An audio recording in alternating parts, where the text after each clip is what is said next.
Nandito tayo ngayon sa Sitio Magsungay, Bacolod, kung saan yung isa nating kababayan, si Kuya Limuel, ay humingi ng payong kapatid.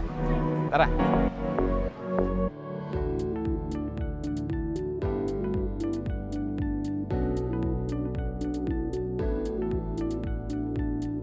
May-ari ng PisoNet business sa Bacolod City, si Limuel Besana. Ito ang kanyang main income para buhayin ang pamilya.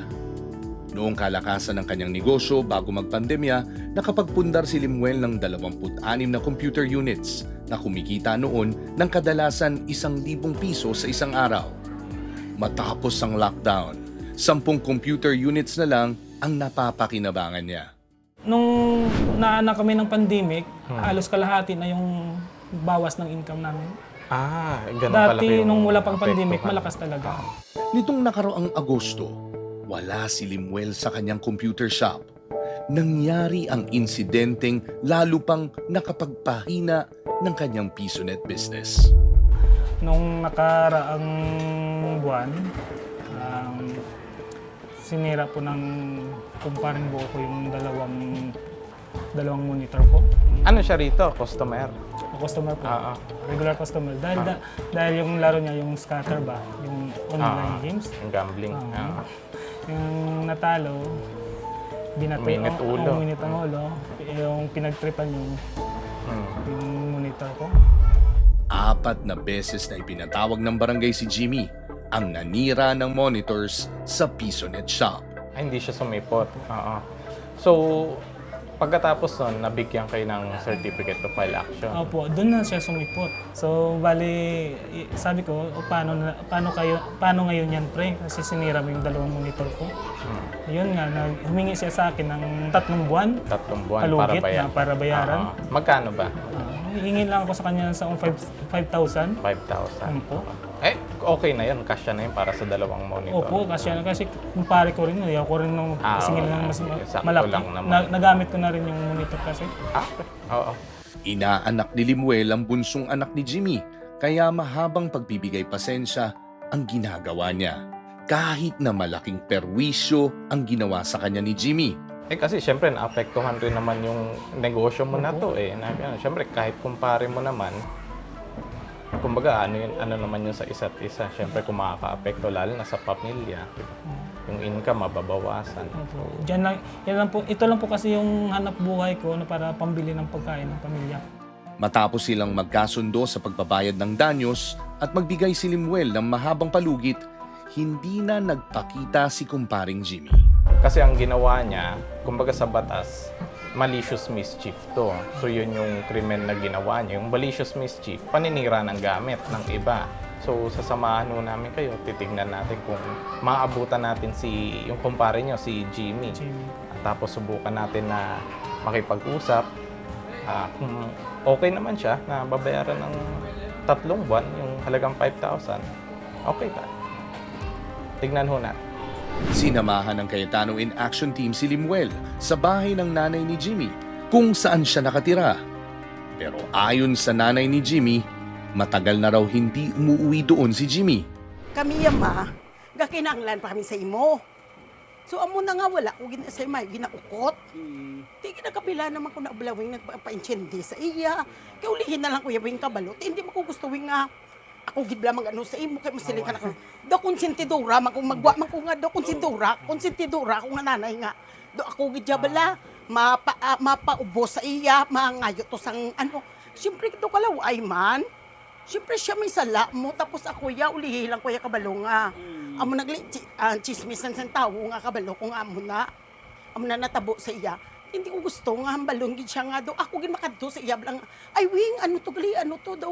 Amo na bala wing kay siyempre do mahuya man ta nga. Magwa ko ya karon nga konsentidora ko nga nanay tapos ayuhay man ta tapos kamo kung parihay man. Di amo na ganin hambal ko sa iya.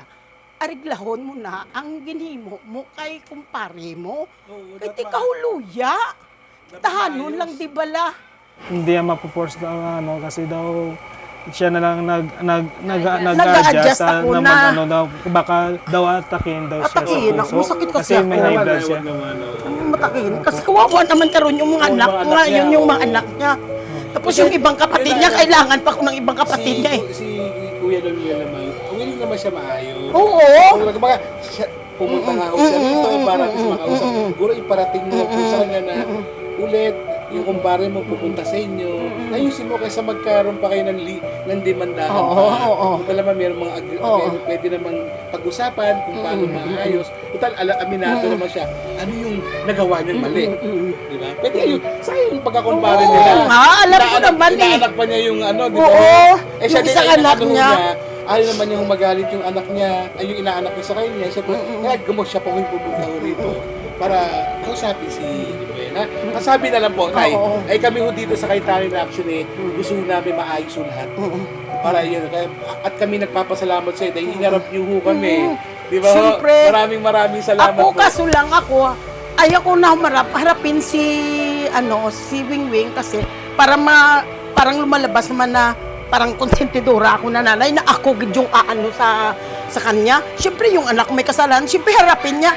Alam naman nung anak ko na may kasalanan siya eh. Ay, Yung gusto ko, siya yung magharap sa kakumpare niya. Nagkita po ulit, sabihin mo Oo. na, anak, pumunta naman dito yung si Rimwin. Kita naman ko sa kanya na gusto niya maayos yung Oo. pareho. Ha? Paano na lang patulong lang po kami, ha? Nay Heidi, maraming Sige, salamat sige. po. Maraming- Thank you, mana. Thank you. Thank you, kay Thank you, pasensya Kitwing lang.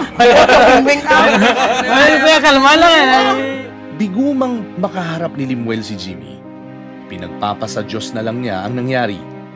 Ang bagong taon ay pagpapatawad. Sa pag-asang ito ay magdudulot ng konsensya sa nagkamali niyang kumpare at mas masiglang negosyo para sa kanyang PisoNet business. Unang-una po kay Jimmy at sa lahat po sa atin na maaring magkamali. Alam naman natin ang ating kahinaan. Alam naman natin kung mahilig tayo uminom or mahilig magsugal or mainit ang ulo. 'Di ba parating sinasabi sa atin, sa sakit man sa ating health or sa ating pakikitungo sa iba o yung pagkakaroon ng kaso, prevention is always better than the cure. Mas magandang hindi nagkakaso, kaso sa nagkakaso. Mas magandang hindi nagkasakit, kaso sa gamutin pa. Anong ibig ko po sabihin doon? Alam mo na, Jimmy, na mainitin ang ulo mo. So, tapos doon, natalo ka. Kita nyo, nakadamage ka sa kumpare mo. Nagka-problema ka pa. Diba? So, kung alam na rin natin ang ating kahinaan, wag na nating asahan yung kapitan, tanod, pulis, na siya pa ang, o nanay natin, na siya pa ang magtama ng mali natin. So, ngayon na bagong taon, part of our New Year's resolution should be, I am responsible for myself, di ba? Hindi mo pwedeng sabihin, sorry, nahuli ako. Ang tamang sorry, mali ako, hindi ko na uulitin. Limuel, ikaw na tinamaan ng negosyo mo nung pandemic, tapos eto, may nasira. Nung una, nagbarangay, babayaran ka, hindi. Pero pinaabot mo sa amin na total, kumpare mo, total Pasko, sige, mukhang natuto na siya, so pagbibigyan mo na siya. We want to honor you back. So may konting sorpresa sa iyo, ang Cayetano in Action with Boy Abunda. Binisitang muli ng Cayetano in Action Team si Limuel sa Bacolod.